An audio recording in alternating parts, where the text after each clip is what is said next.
Most of us spend our lives trying to fit in, at work, in friendships, even on stage. But the harder we try, the more invisible we can end up feeling. And I know that struggle firsthand. From comedy clubs through to corporate teams, I've often felt like the odd one out. And I've seen the same pattern in clients I've worked with as well, the ones who don't really blend in. And they are the ones who often have the most potential to stand out. In this episode, I'm going to show you how not fitting in can become your unfair advantage. You'll learn why standing apart creates influence, how to reframe rejection into credibility, and why the very thing that you might have been hiding could be your strongest tool and asset on stage and in business.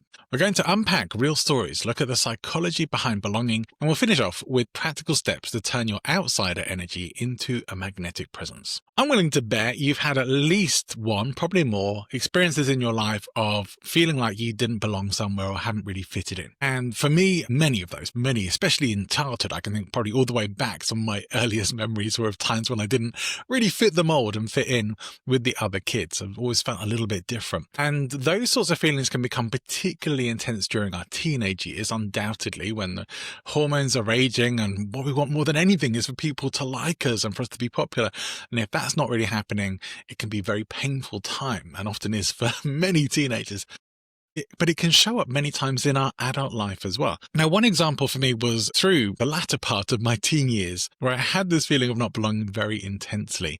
I belonged to a church, I belonged to a church youth group, and I had the experience of what some people might call being excommunicated, or in the church that I was in, it was having my membership revoked. And maybe not for the reasons that you might expect. Now, things like my sexual preference had nothing to do with that decision whatsoever.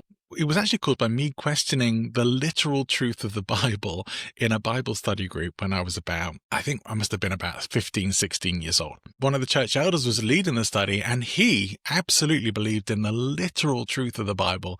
None of it was myth. It is all literally true. The Garden of Eden, Noah's flood, all of it. And so because I didn't, and because I questioned that, he pressured the church leadership to have me removed from the church membership. I was no longer an official member. And so I was no longer allowed to go to the church youth group. I was no longer allowed to really be a part of the church as such, although they said I could still attend church services, mostly because they still wanted me to go and play the organ because they didn't have enough church organists. So I think some slightly selfish motives there. I'd always been told not to question stuff, and that questioning was bad. And if you're asking questions, you're doubting your faith and all that. But inside, I always held this belief that if you couldn't question what you believed in, you didn't really truly believe it. And if your beliefs couldn't withstand some questioning and scrutiny, were they strong enough beliefs to really hold on to? And that thought never really escaped me. And I would say that whole time and that particular incident set me on the path of moving away from religion and more into philosophy, which was far more interesting to me. I always thought I was into the theology, and it turned out I was actually into the philosophy, and not so much religious philosophy, but just philosophy more in general. And so philosophy involves asking questions. It involves thinking about things on bigger scales and thinking about the values in life, and there's so many different aspects that I can't be sad that being a little different, asking some questions, not just going along with what I was being told to go along with, made me an outsider in an organization where I had been an insider. It kind of pushed me out of the church youth group where all my friends were. It didn't cause any divisions in my family, I'm happy to say that, but it did cause some internal conflict as to, was this the right path? Am I moving away from my beliefs? How important are they to me? There was a lot going on. All of that on top of, teenage hormones and all the other nonsense that goes on for us when we're in our teen years. We have a lot to deal with as we're figuring out how to grow up and who we want to be and all those kinds of things. It was a painful experience. As I look back, hindsight being what it is, and it probably even not that long after I was able to look back and see this, that exclusion did set me on a path that I wanted to be on. I had a very strong desire to learn how to think for myself after many years of being told what to think. And I have no regrets about that whatsoever. But I do feel that if I hadn't been that little bit different, if I hadn't been apart from the crowd, I might not have. I might have just carried on believing, carried on tending, carried on being told what to believe, what to think, and not questioning it. And so I can't really see it as a bad thing. And eventually I did move away from being even a church organist.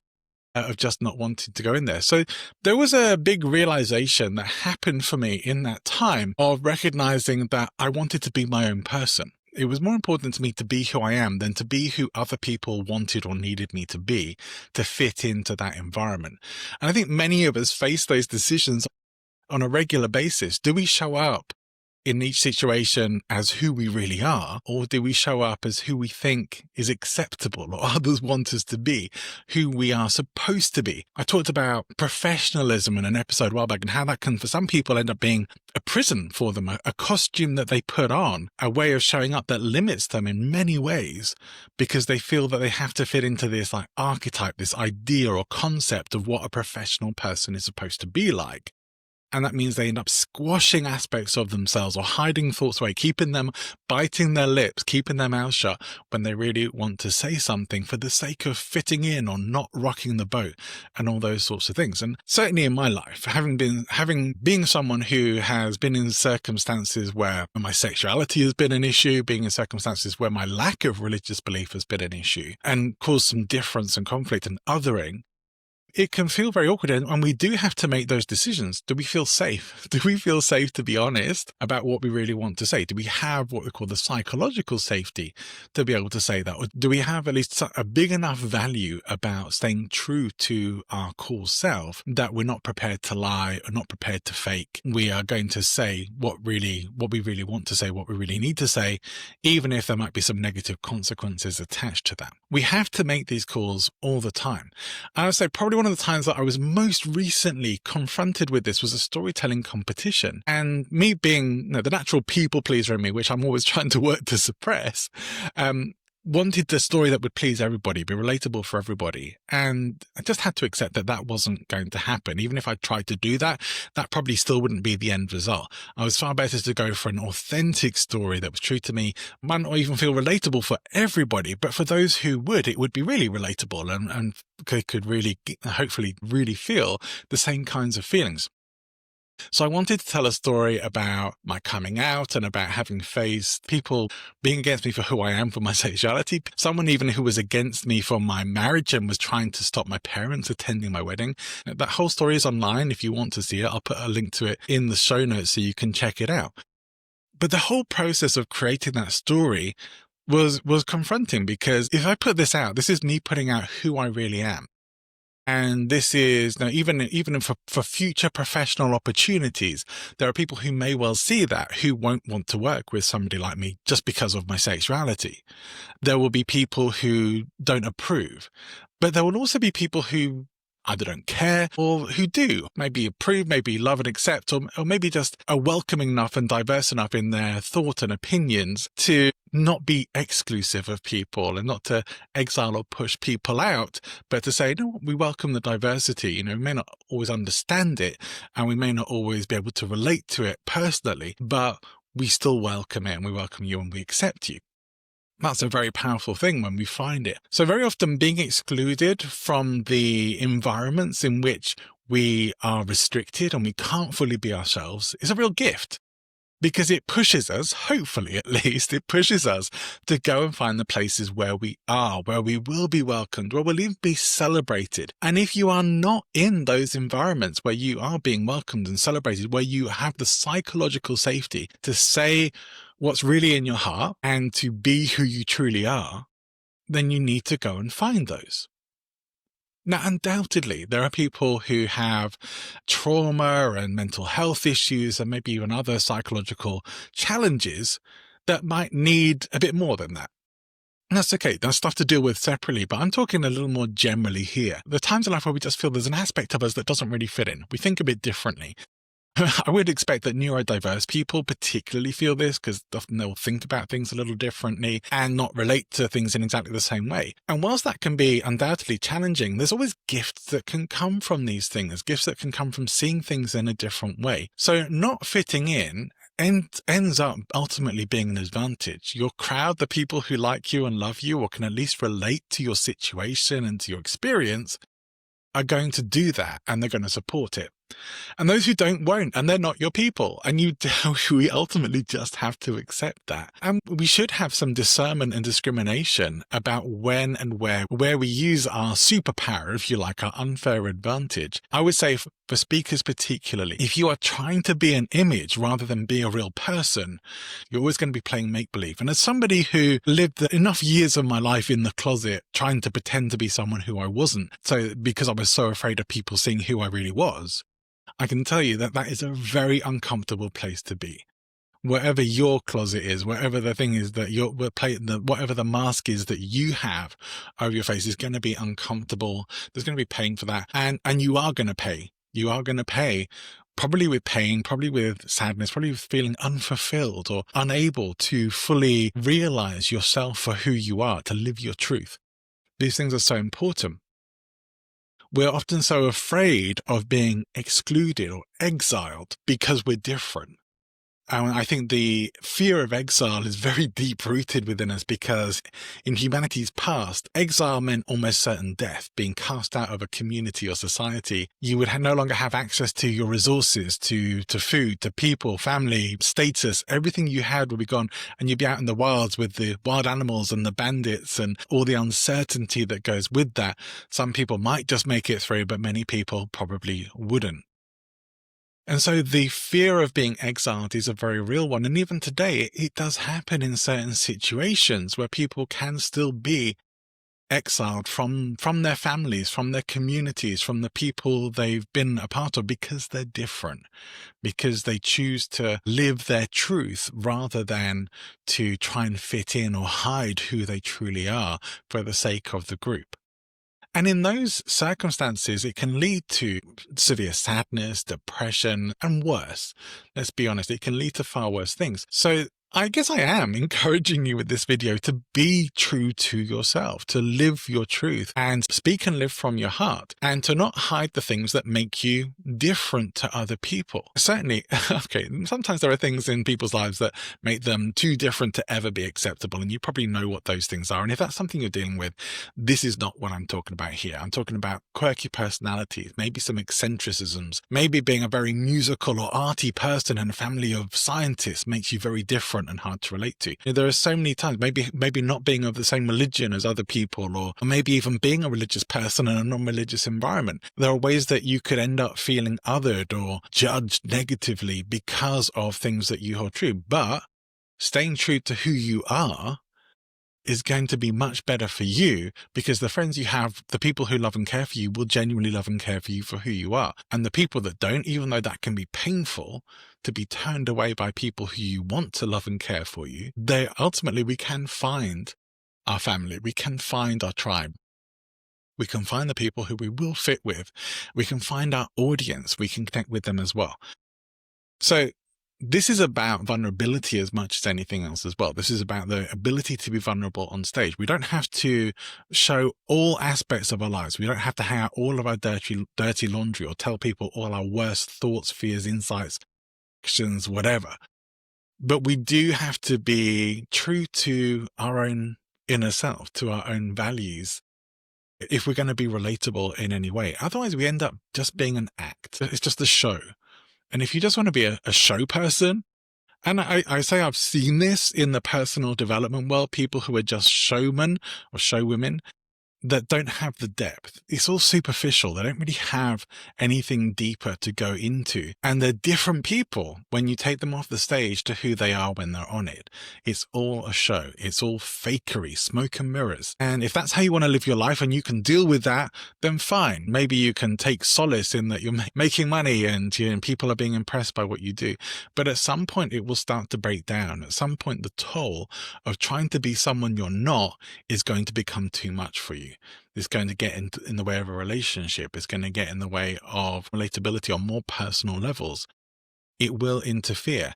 Years ago, I read that book, As a Man Thinketh, and here's what I took away from that. I don't know how well it really holds up, but there are some things I still think of from that. And one of them is this: you know in your heart who you are. So if you do things that aren't true to you, you know that. Even if no one else does, even if no one else has cottoned on to the reality of what's going on inside you, inside your brain, you know. If you were sneaking funds out of a company bank account and embezzling and no one ever found out about it, you would still know, and you still know that that's who you are. And on some level, you're going to have to live with that. Or maybe you are unbothered about it, in which case, if you have no conscience whatsoever, this video isn't for you anyway. This really is for people who do have conscience, who do know that not being true to themselves can be a problem. If you hurt somebody and you never make it right, that's going to stay with you as well, even if other people never find out about it. If you pretend to be a success and people think you are, but you're not really, you're just faking it, buying followers, buying engagement online. You might end up having a top-rated YouTube channel or podcast, but you've bought all your followers. Other people may not know that. Some might, and some might even talk about it, but most people are never going to know about that. But you will. You'll know it's a fake. You'll know it's not true. The success isn't real. And you are the one who has to live with that. So this is the question to you. Are you willing to live with those things, or are you going to be true to yourself? And I hope it's the latter, that you choose to be true, even though it can be painful sometimes, even though it can cause some friction, some conflict, even in particular situations. It's important to be who you are, to go through the challenges and the conflicts. It took me years and years to navigate and get through to having a good relationship, a close relationship with my parents again after coming out. It was very hard because of their religious beliefs for them to deal with, but we got there. But it wasn't easy. And if I'd never chosen to be open about who I was, they would have just thought I was this guy who just seems to have a lot of male flatmates or something like that. They might have tried to convince themselves that I was going to meet the right girl someday and settle down and give them grandchildren and all the stuff that they thought they wanted from me. And at some point, they were able to accept that that wasn't going to happen. And we ended up in a situation where I had to put things on the line and say to them, either you accept me as I am and treat me the right way, respect me for that as well, or we're going to have a very limited relationship, very limited contact in the future. Because that's how it has to be. I have to be who I am. And if you can't accept that, or can't deal with me being in a relationship with somebody, then we are going to have a lot of challenges in the future, and it's going to damage our relationship. They made the choice. I didn't know which they would choose. They made the choice to choose me. When somebody tried to stop them coming to my wedding, they made the choice to choose me. That whole story is going to be in the link for you as well to check that out. And I hope you will. It won me an award. It's about there behind me on the shelf. But realistically, fitting in feels safe. It does. It feels safe, and that's why we often don't want to come away from that. But it really silences the best of you, your best ideas, your creativity, the essence of you, I would really call that. It shuts down the essence of who you are because you're trying to be somebody else and you're not going to be that person. Now, you can definitely work to be a better version of yourself, but it still needs to be true and feel true to you. So a better version of yourself isn't pretending that you're not something that you are, or not someone who you know you really are. And so it's vitally important that your differences, whatever they may be, maybe you like tattoos and you're covered in tattoos and there are people in your life who hate that. Maybe you smoke and you have loads of non-smoking friends and they hate, well, you could probably do something about that. Maybe you should. But maybe there are people who don't accept you for it. Maybe you're outside of a group for that. Or maybe you stopped smoking and the people who you used to hang around with don't want you hanging around with them anymore because you're not in the in-group. It could be something as seemingly small as that makes you feel excluded and pushed out, but you're being true to yourself and true to who you are or who you want to be. These things are particularly important when it comes to being on stage, when it comes to things like storytelling, comedy, leadership, speaking. These things are really essential in the stories that we're going to end up telling. Because if they're stories about someone who doesn't really exist, that's going to be very hard to relate into. If the story is about a version of you that isn't real, that is faked, then who's going to really relate to that? People might think they do. Some people might buy in for it for a while. But what happens then if the cracks start to show? I should say when. When the cracks start to show in the story and you find it hard to keep that up, or something gets out about who you really are, and it's different, very different to who people think you are. When we put anybody on a pedestal, when we put anyone into this idealized idea of who we think they are, we are not in a real relationship with them. And that's just as true for us as it is of anyone else. If we have idealized someone, if we think someone is the best, the guru, the infallible, they are only ever going to disappoint us, because nobody is, and nobody can live up to that, ourselves included. If we're trying to live up to impossible standards, we're always going to disappoint ourselves. The goal should be to accept yourself and others for how they are. You don't always have to like them. You don't always have to love and hang around with them, but accept them. Accept people for who they are and not need them to conform with who you think they should be or who you want them to be. There are societies in the world where conformity is treated as a very desirable quality. It's sought out, it's looked for, as even advertised on dating profiles. I'm a conformist. Is that who you want to be? You want to live in a conformist society where everyone's the same, where there's no real color, it's all just different shades of gray? Yeah, diversity really is a superpower. Being different, not fitting in, is valuable. It helps you to stand out, to be different, to be noticed, and to see things differently to other people. And so your uniqueness isn't a liability. It can be your leverage if you choose for it to be. And the sooner you stop sanding down the edges, smoothing things over for public consumption, the sooner people will be able to lean in and relate. So here's your challenge this week. Notice one place where perhaps you've been holding back to fit in, and flip it. Flip it. Share the different perspective. Wear the thing that feels too bold. Tell the story that you thought was too much. And then tell me how it went in the comments, or connect with me on LinkedIn. And don't forget to subscribe, because every week we're unlocking more tools to turn your quirks, flaws, and charisma into influence. See you next time.